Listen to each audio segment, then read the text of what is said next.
Introduce Donald Shorter Jr.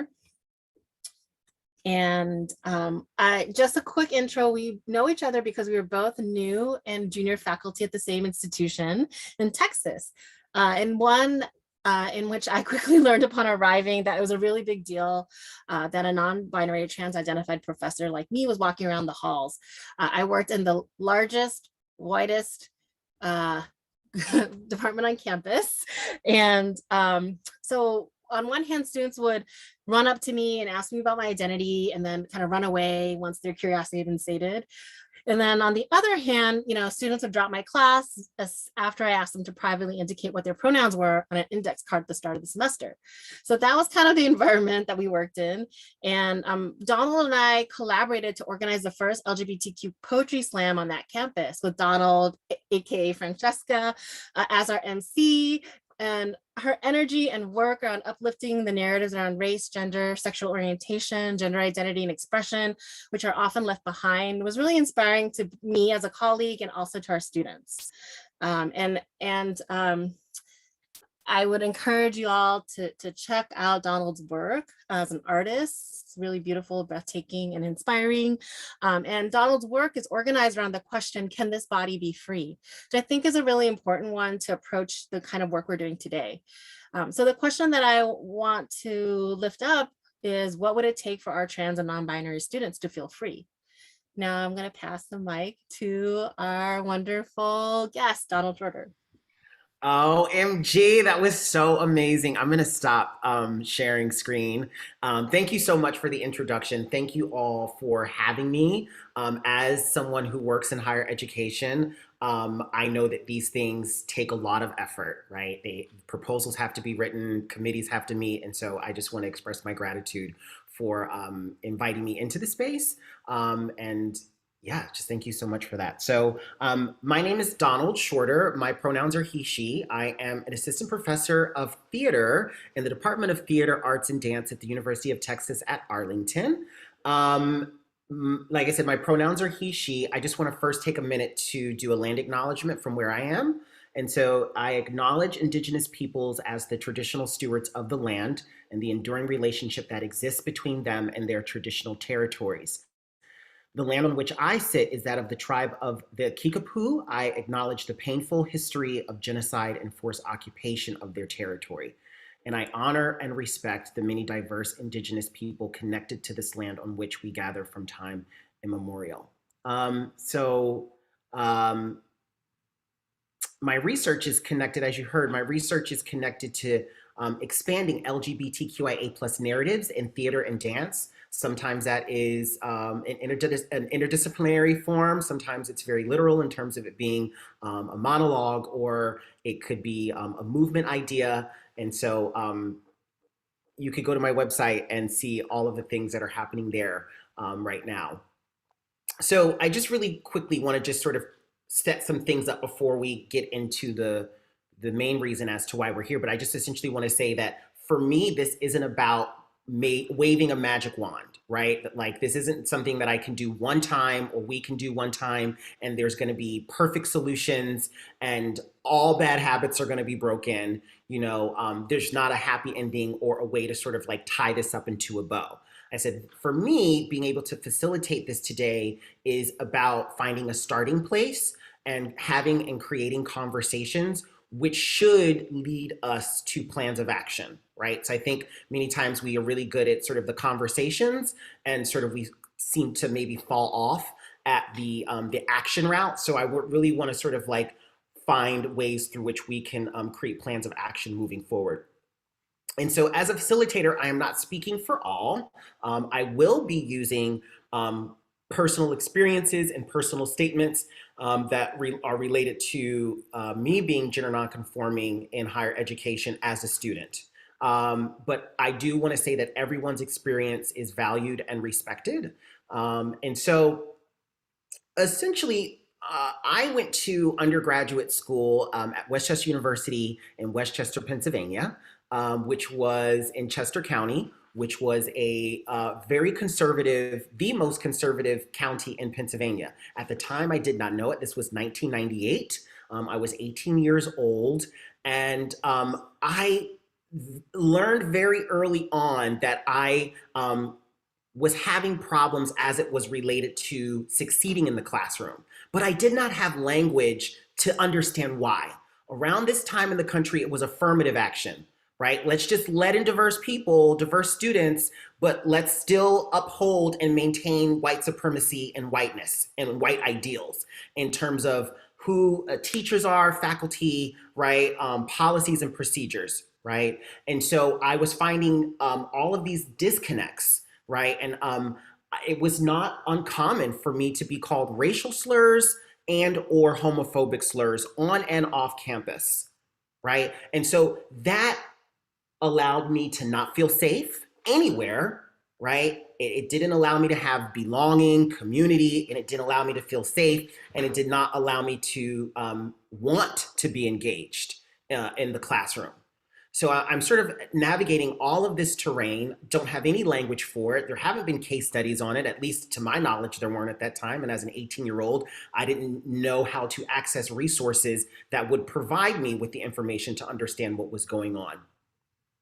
And so I was not in a place that affirmed my identities, right? And so I'm dealing with affirmative action, racism, and homophobia. And so these are sort of some of the fundamental things I want to look at today as we move forward when thinking about student success for trans, non-binary, gender non-conforming students. There is a study done on sort of undergraduate students obtaining their degrees, right? And it says that only about 40% of students enrolled in undergraduate programs earn their bachelor's degree, right? So when we break that down into other studies, we're able to see, and I have access to resources that will be sent out to you all via the team that's putting this together. So, and I've sent some of them the resources already, but it's surprising. There's a research study we're going to look at later on in the talk that shows how much narrower that percentage is for trans and gender nonconforming students. I think it's anywhere between 16 to like 27% of transgender and non-binary students complete their undergraduate degrees. So when thinking about student success, there's several articles and journals published on this very thing. There's maybe anywhere between 15 to 30 main key points that they talk about as it relates to student success. I'm going to just focus on three. So the main one was a support system. Let me go here to, I'm going to try and share these with you in the chat as well. So the main three were broken down into support system, personal safety, and belonging. Let me see if I can sort of send that to you all. Okay. Multitasking here. And then we have another one here from the University of Utah. Okay, so looking at these, we think about three key elements that are really important to think about student success: support system, personal safety, and being engaged, right? So when we think about sort of transphobia, homophobia, discrimination, whether that be physical, verbal, right, or systemic, which all of those are systemic essentially, but we think about the culture at institutions that may have transphobic or don't have any policies that will protect LGBTQIA plus students, that is going to affect their sense of personal safety, right? Their support system, if they are seeking medical treatments, are students having to work? Do they have family and or friends that support them? Do they feel that they belong and have community on campus, right? All of those things are going to really affect their ability to be engaged in the classroom. Do I feel that my physical presence, will I be seen? Will I be heard? Will I be respected inside of the classroom, right? Are my pronouns being acknowledged? Is my identity connected to what's being taught inside of the course content? Is there a curriculum that I can also connect with, right? So thinking about the engagement. Once again, personal safety on and off campus and support systems. And so, what I want to do before we go a little bit further to look at those statistics from this survey, I just want to just do a brief 101 as it relates to a glossary of terms. I'm going to share this with you. This is coming off of the HRC's website.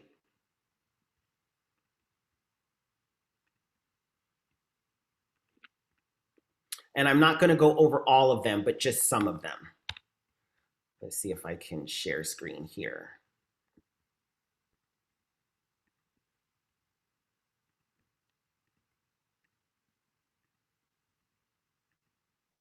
Okay, can everyone share? Can everyone see my screen?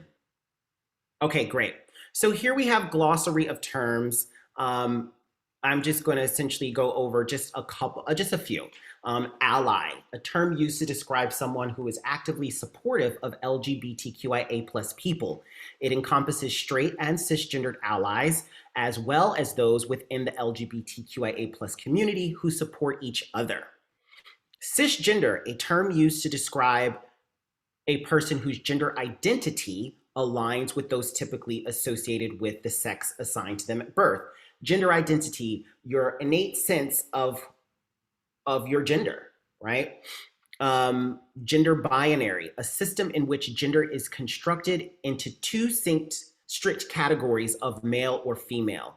Gender identity is expected to align with sex assigned at birth, and gender expressions and roles fit traditional expectations, right? So two sort of, opposing sides of gender. Gender expression, external appearance of one's gender identity, usually expressed through behavior, clothing, body characteristics, or voice, and which may or may not conform to socially defined behaviors and characteristics typically associated with being neither masculine nor feminine. So essentially, gender expression, this idea that gender exists on a spectrum. Gender identity, one's innermost concept of self as male, female, a blend of both, or neither. How individuals perceive themselves and what they call themselves. One's gender identity can be the same or different from their sex assigned at birth. So gender nonconforming, a broad term referring to people who do not behave in a way that conforms to the traditional expectations of their gender or whose gender expressions do not fit neatly into a category. While many also identify as transgender, not all gender nonconforming people do. Okay, so we're starting to see the complexity and the range as it's connected to gender identity and gender expression. Non-binary, an adjective describing someone who does not identify exclusively as a man or a woman. Non-binary people may identify as being both a man and a woman, somewhere in between, or as falling completely outside of these categories. While many also identify as transgender, not all non-binary people do. Non-binary can also be used as an umbrella term encompassing an identity such as agender, bigender, genderqueer, or gender fluid. And then transgender, an umbrella term for people whose gender identity and or expression is different from cultural expectations based on the sex they were assigned at birth. Being transgender does not imply any specific sexual orientation. So these are not, they are not aligned, right? And therefore, transgender people may identify as straight, gay, lesbian, bisexual.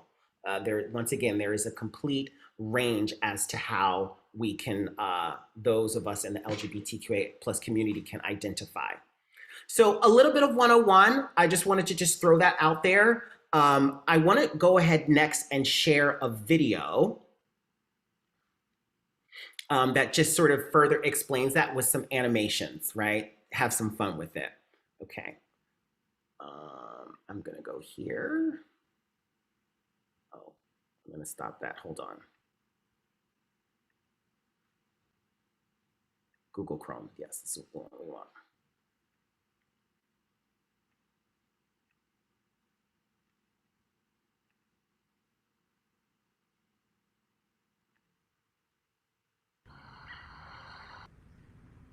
All right, folks, here we go. A romaine and kale salad with avocado, cucumber, shishito peppers, and 4 kinds of cheese. Sprinkled in balsamic straight from Italy. Wow! In my day, salads only had 2 ingredients: a rock hard wedge of iceberg lettuce and a stinky old dried up tomato.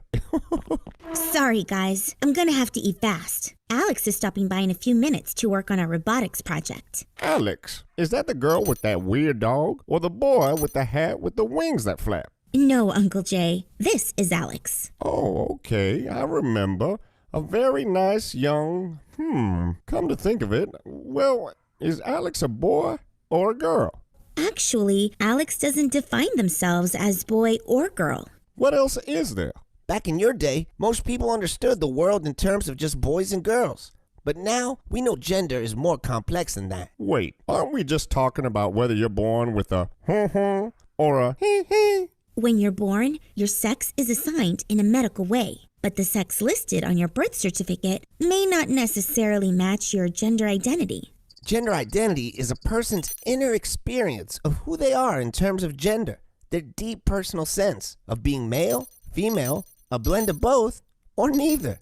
And while many people have a gender identity that's the same as their assigned birth sex of female or male, that's not always the case, because gender exists on a spectrum.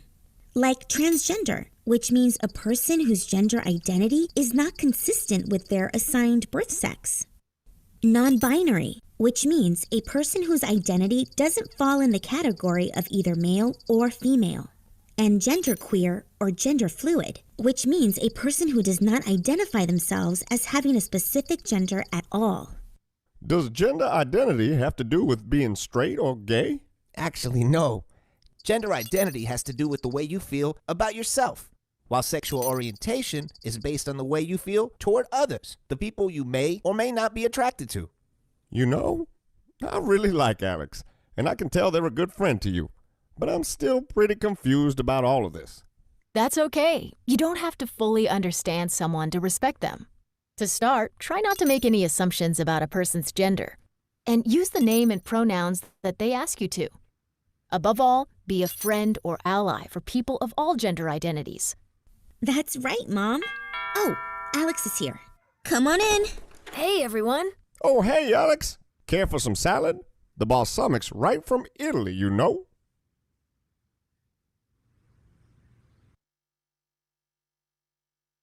Okay, very 101, but just another way to sort of illustrate sort of changing perspectives and gaining more experience with understanding gender identity. I want to go to another slide here where we can sort of look, it's a diagram, so we can once again see the complexity around gender identity and gender expression and sexuality and how they're not aligned.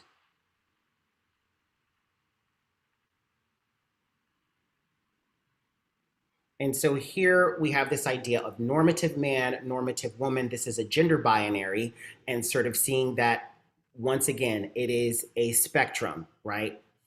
You know, essentially one's gender identity in terms of biological sex, and then gender identity and gender expression. And then thinking about sexual orientation and then sexual behavior. So once again, everything will, you know, I think if we were to all sort of do these and take a look at them, we would see that there would be an infinite number of possibilities as it relates to biological sex, gender identity, gender expression, sexual orientation, and sexual behavior. So once again, I just wanted to use this as a way to think about how can we work towards in universities, institutions, classrooms, thinking about creating policies and ways to enhance the student engagement for our students who are trans and gender non-binary. Just want to go back here to, so I want to take a moment to do a writing exercise. I'm going to put the prompt up on the screen here.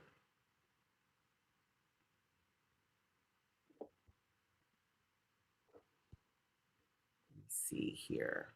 Okay, great.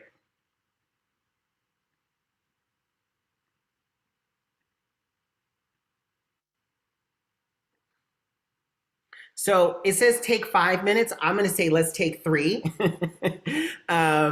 In theater, we always say take out the hot air, right? So in 3 minutes, I want us to go ahead and just write about positive experiences you've had for existing as the gender you identify as well as writing about the negative experiences, if any, you face for existing as the gender you identify as. So both positive and or negative experiences you've had for existing as the person that you are as it relates to your gender identity and or gender expression.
One minute.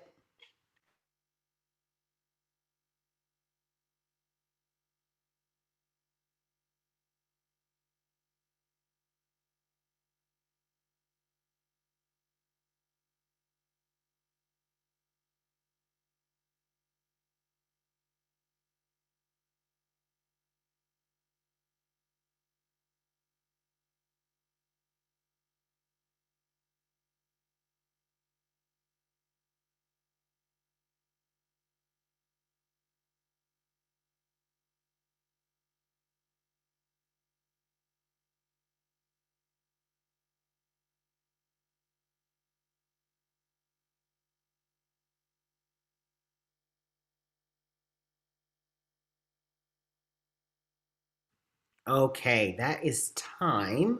What I want to do is I just want to open up the space to be able to maybe have some of us share our reflections. You can either put them in the chat box if you'd like, or if you want to speak verbally, you can do so. We'll take about 2 or 3. But if you would like to sort of unmute yourself, I just ask that you use the raise hand feature, which is under the reactions tab.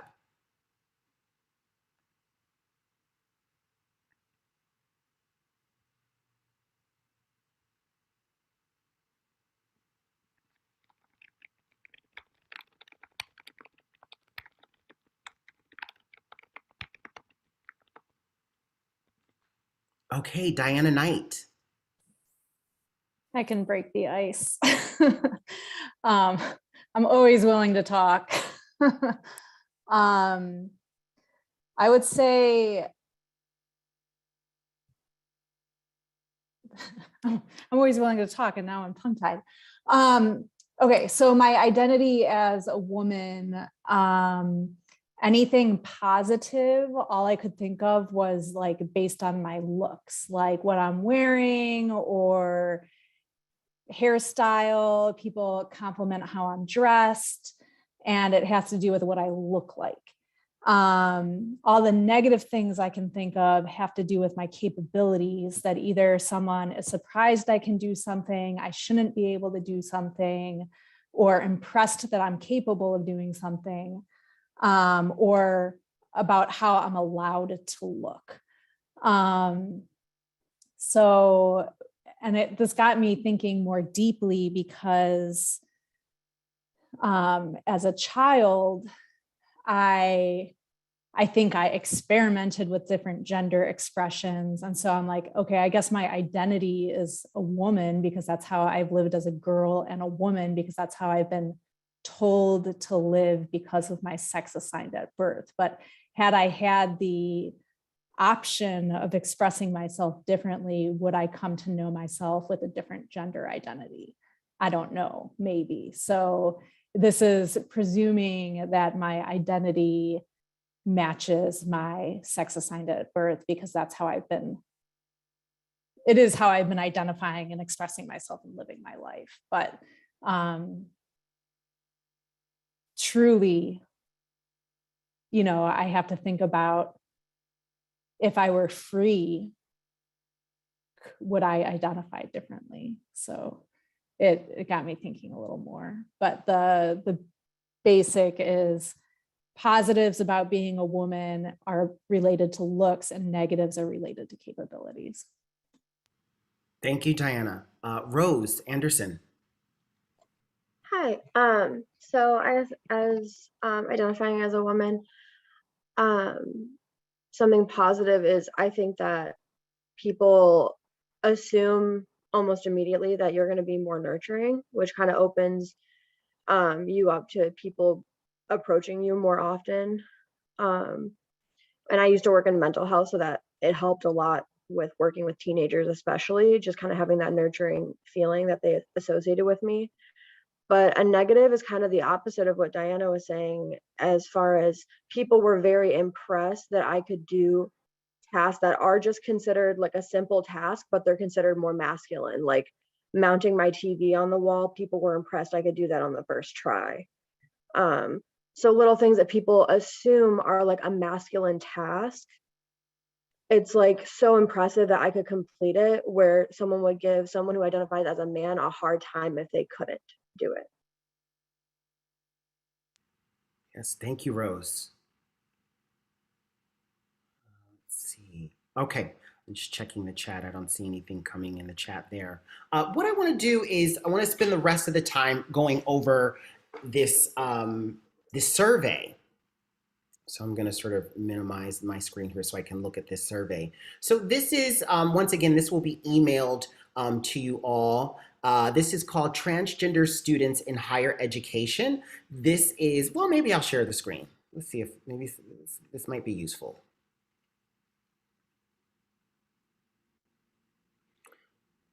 So this is called Transgender Students in Higher Education. This was August 2018 by Abby E. Goldberg. This is through the Williams Institute at UCLA School of Law. And so some of the two things that she talks about in the survey as it relates to the lack of student success for trans and gender nonconforming non-binary students was this idea about genderism and cisnormativity, and that genderism and cisnormativity are like all over, like universities and institutions of higher education are very gendered places, right? And they value and they uplift and they uphold the gender binary, right? So genderism is the rigid adherence to the gender binary and practices, policies, and norms, and cisnormativity refers to the perpetuation of the false belief that there are only two genders, that gender is immutable, and that bodies define gender, such that people assigned as female at birth will identify as girls, women, and people assigned as male at birth will identify as boys and men. And so I want to go down here to some statistics. And so she says that many trans students experience discrimination and harassment at college. which may have implications for their academic success and retention, right? The whole reason of why we're here. And it says this US transgender survey, a survey of over 27,000 trans adults, found that 20% of respondents who were out or as perceived as trans in college reported being verbally, physically, or sexually assaulted at that time, with 16% of those who experienced harassment having left college because of the harassment, right? And so another, the National Transgender Discrimination Survey, which surveyed nearly 6,500 trans respondents, found that individuals attending college, graduate school, professional school, technical school reported high rates of negative treatment by teachers, students, staff, including harassment and bullying at 35%.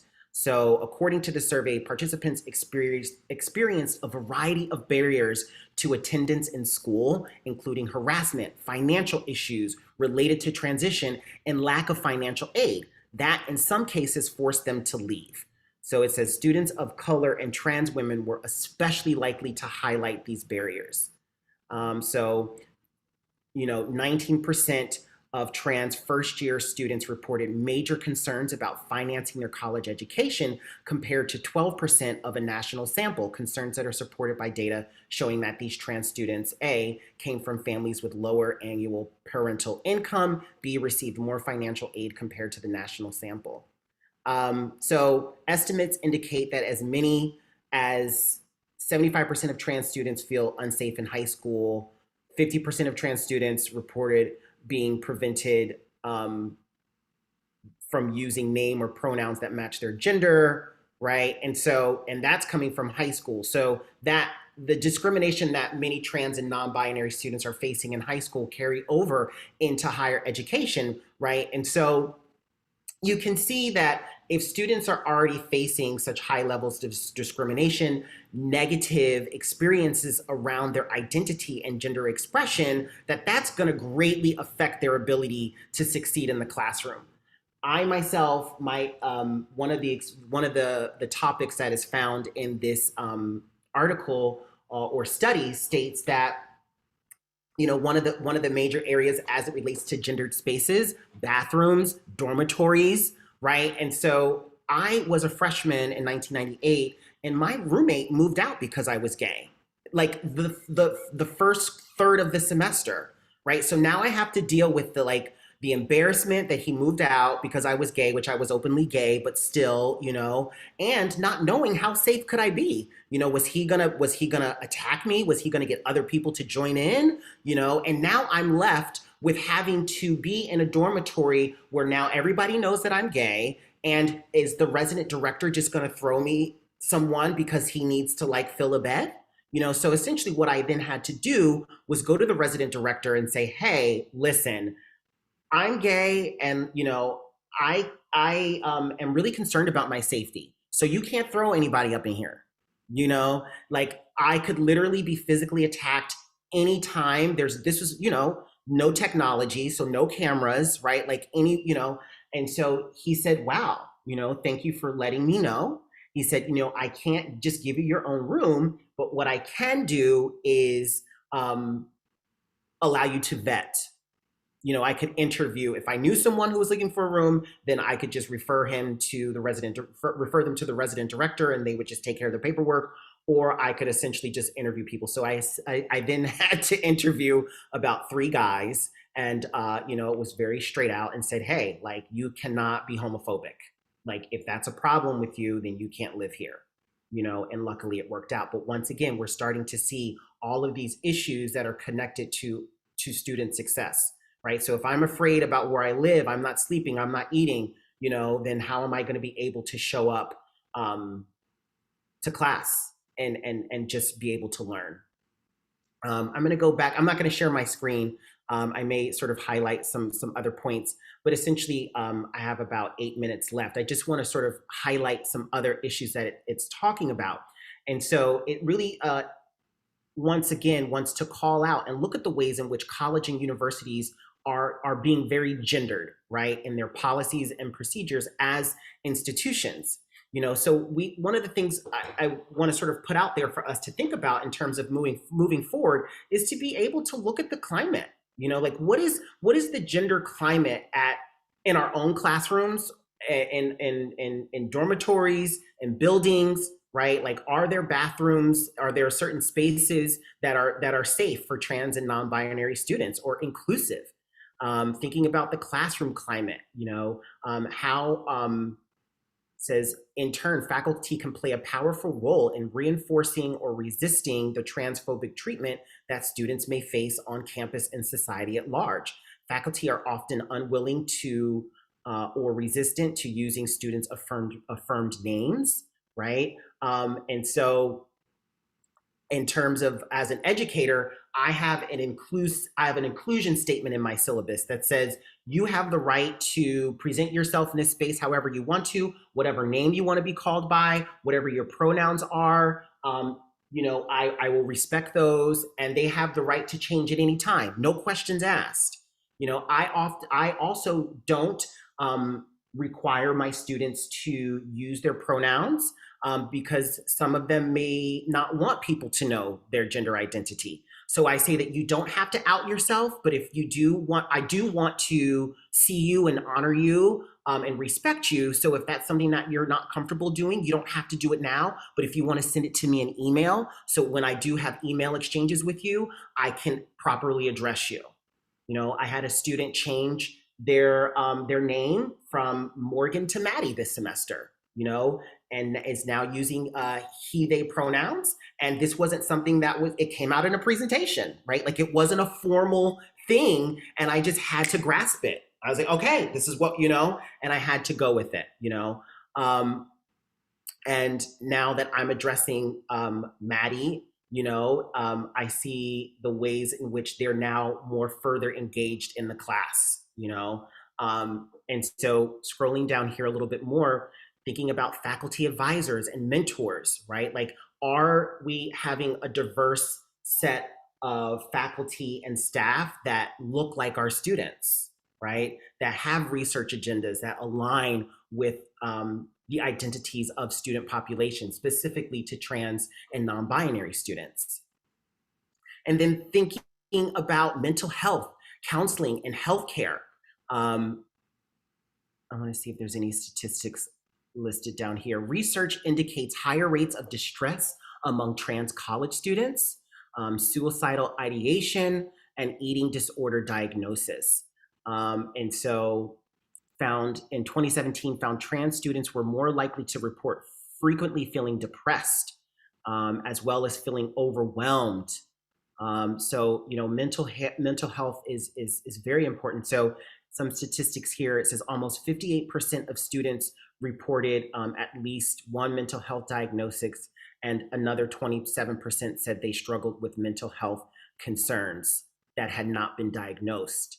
And so moving further down, community and support, right? I think when we think about key elements to student success in the classroom, everybody wants to feel like they have belonging and community, right? But what does that mean on campus when you don't have that, because you may be the only trans person, right? In your class or in your dorm, right? And so it's talking about community and support. So thinking about membership in LGBTQIA student organizations, right? And saying that now there's more cisgender straight students in the student alliance groups, and then civic engagement, activism, and leadership. And so I want to get here for just the last part of it, is thinking about what does it mean to move forward, right? We see sort of what the data states about how difficult it is for trans and non-binary student success and retention, right? In terms of obtaining a degree in higher education. But it's thinking about, like, what are the policies and protections? What does the curriculum look like? Are there trainings and education aimed at students? Are there trainings and education aimed at faculty and staff? That's what we're doing today. And thinking about sort of like, how can we do workarounds around name and gender change and pronouns, documents and forms? All of these things that these forms universities are asking for are legal documents that say that, like, you can only get a student ID if you have this form and that form that may be not connected to the gender identity that trans and non-binary students are having at that moment, right? And what does it mean to then have to get documents if you may not be able to go back to your family and get them, or do you have support from your family to even get those documents to then change them, right? So once again, we can see the systemic issues around ways that universities are still providing barriers for that. Thinking about restrooms and housing. And then lastly, it states here, trans-specific spaces. This is a really amazing document. Once again, I'm going to send this to the team, and they will be able to email that out to you. It really goes in depth about a lot of those things. I know, once again, this is just the start, you know. But what I do want to do is look at some institutions that have made some progress. I guess is that the right thing? I don't know. That are doing things differently. So I'm going to move this down here. I'm going to stop share.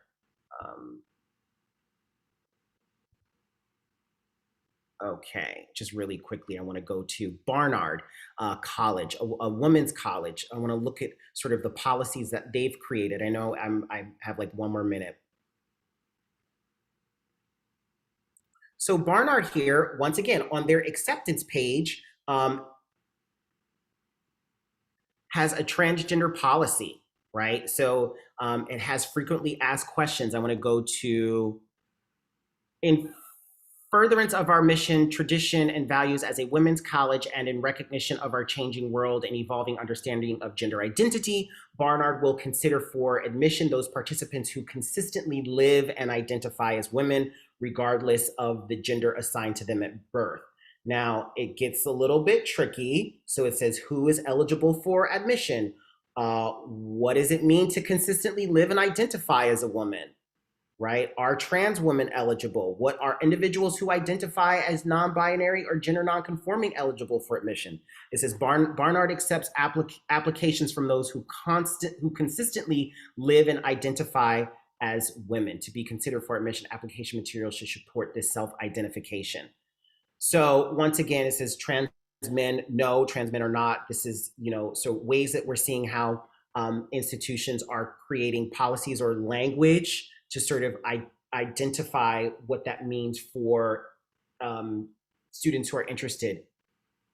I lastly want to go here to Morehouse College, right? So the nation's only Black all-male college will begin admitting transgender students in 2020. So the policy in a rapidly changing world that includes a better understanding of gender identity, we're proud to expand our admissions policy to consider trans men who want to be a part of an institution that has produced some of the greatest leaders in social justice, politics, business, and the arts for more than 150 years. So this is coming from Terrence Dixon, Morehouse Vice President for Enrollment Management. The ratification of this policy affirms the college's commitment to develop men with disciplined minds who will lead lives of leadership and service. And so those are, and then there's another resource that I'll provide you all with that sort of says how to tell if your college is trans inclusive. So thinking about gender inclusive restrooms, gender inclusive housing, non-discrimination policies.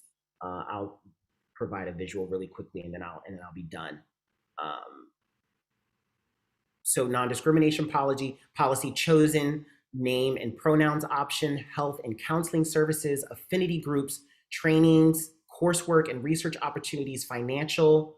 And so this is once again another really good resource to sort of provide some benchmarks to check on inclusivity.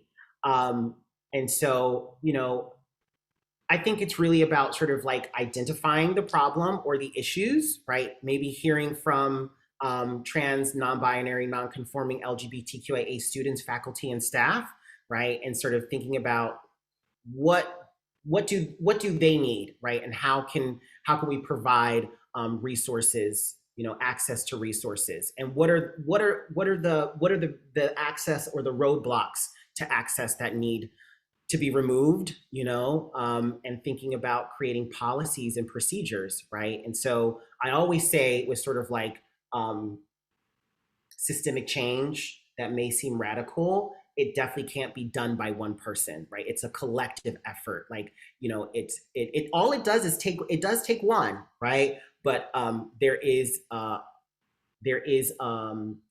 collectivizing and mobilization that needs to happen on several ends to really institute that change.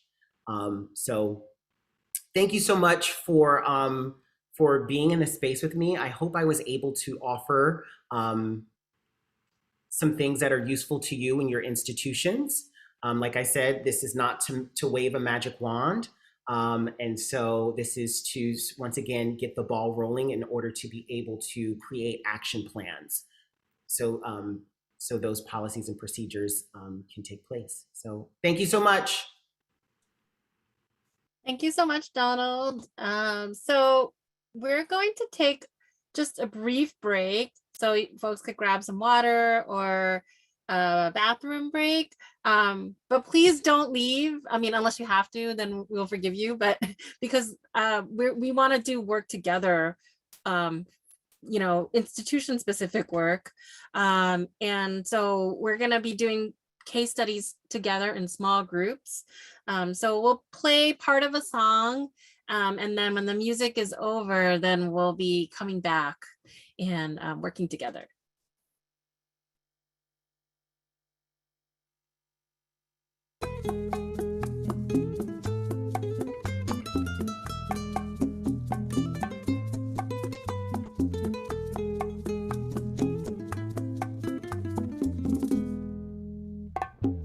Arden el monte y el llano, arden el lomo y la crin, de altivo potro alazano, que amante fiel del motín, salió la noche cerrada, rumbo a la gran capital, y en carretón de la muerte sin darse cuenta se fue a morir.